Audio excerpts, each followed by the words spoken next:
नमस्कार, मैं वरुण कुमार सिंह आज फिर आपके साथ लेके आया हूँ एक नया एपिसोड जिसमें हम बताएंगे कि स्याही जो चुनाव आयोग यूज़ करता है चुनाव में, लोकसभा चुनाव में या कोई भी चुनाव जब होता है तो उसमें एक स्याही यूज़ होती है जिसका जो कभी मिटती नहीं है, जो जिसके बारे में ये मिथ है। मिथ क्या, ये सत्य है कि किसी भी तरल द्रव से उसको मिटाया नहीं जा सकता। वो स्याही कब से चुनाव आयोग यूज़ कर रहा है, कब से उसका यूज़ हो रहा है और कितने समय हो गया उसको यूज़ करते हुए, कौन सी कंपनी बनाती है, क्यों इसकी ज़रूरत पड़ी, ये सारी बातें हम आपको आज इस पूरी वीडियो में बताने वाले हैं। तो बने रहिए वीडियो के साथ। तो स्टार्ट करते हैं कि आज से 62 साल पहले 1962 में ये स्याही का यूज़ होना चुनाव आयोग का शुरू हुआ था।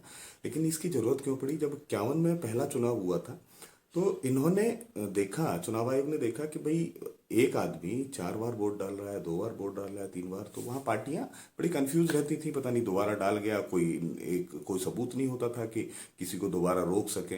तो उन्होंने कहा कि भाई कोई इसको रोकने के लिए तरीका अपनाया जाए। तो उन्होंने एक तरीका अपनाया कि एक स्याही ऐसी बनाई जाए। कई सारे विकल्प पे विचार हुआ, लेकिन एक तरीका उन्होंने देखा कि इसका कोई तोड़ नहीं है, इसको बना सकते हैं। तो उन्होंने, एक कंपनी है मैसूर पेंट्स, उसको इन्होंने ऑर्डर दिया कि इस तरह की स्याही बनाई जाए कि जिसका कोई तोड़ ना हो, किसी तरल द्रव से, किसी केमिकल से या किसी भी तरह से उसको हम मिटाया ना सके। तो मैसूर एंड कंपनी ने, ये पेंट्स की कंपनी थी, इन्होंने एक स्याही बना के तैयार दी और उसको टेस्टिंग के लिए दिया गया। टेस्टिंग देने के बाद उन्होंने देखा कि किसी भी तरह से इसको मिटाया नहीं जा सकता, जिसका फॉर्मूला आज भी सीक्रेट है। तो उन्होंने इस तरह की स्याही बना के 1962 के चुनाव में सबसे पहले यूज किया। इस यूज करने के बाद ये देखा गया कि डुप्लीकेसी ऑफ वोट जो है रुक गए। इनके रोकने के बाद एक पारदर्शिता आई, कोई लोग झूठ बोल के दोबारा चुनाव में वोट नहीं डाल सकता है। एक आदमी केवल एक ही बार वोट डालेगा, जो आप स्याही का निशान दिखाते हैं उसी के बारे में बात हम कर रहे हैं। तो आज भी इनका जो प्रोडक्शन होता है, उस प्रोडक्शन के साथ में ये किसी को उस फॉर्मूले के बारे में नहीं बताते हैं, उसके बारे में ये नहीं कहते कि कोई भी कंपनी दूसरी ये बना सकती है, इसीलिए उसका फॉर्मूला बताया नहीं गया। लेकिन कुछ लोगों का मानना है कि इसमें सिल्वर नाइट्रेट का यूज किया गया है। अब स्टार्टिंग में जब 1962 में इसका यूज हुआ था तो सबसे पहले इनका 3 लाख 3 या 4 लाख के आसपास शीशियों का इनका वितरण हुआ था ऑल ओवर इंडिया में चुनाव कराने के लिए।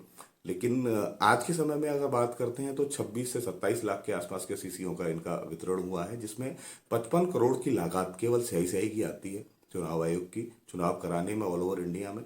अब उस समय पे जो लागत आई थी वो करीब करीब 3 लाख के आसपास आई थी, और वही लागत बढ़ के आज, क्योंकि उस समय का रेट और आज के समय के रेट में बहुत डिफरेंस है, तो 55 करोड़ और 3 लाख, इस स्थिति में चुनाव आयोग का खर्चा इस सही सही पे हो रहा है। लेकिन कंट्रोल बहुत अच्छा हो गया। इसके बाद अगर इस कंपनी की बात करें तो ये कंपनी, जो पेंट्स की कंपनी है, जो हमें चुनाव आयोग को जो स्याही बना के देती है, वो 30 देशों में केवल यही सप्लाई करती है। कोई और देश इस स्याही को ना बना पाया है, और इतनी सीक्रेट इसकी बनाने का तरीका है कि लोगों को पता नहीं होता। केवल प्रोडक्शन मैनेजर को पता होता है कि इस तरह की स्याही किस तरह से बनाई जाती है। उसको भी फॉर्मुलेशन दिया जाता है कि इस डब्बे में से इतना डालना है, इस डब्बे में से इतना डालना है, तब ये तैयार होगी। लेकिन उसको खुद नहीं पता होता वो केमिकल है क्या। तो वो पेटेंट इन्हीं लोगों के पास है, और इस तरह से ये स्याही बन के तैयार हो रही है।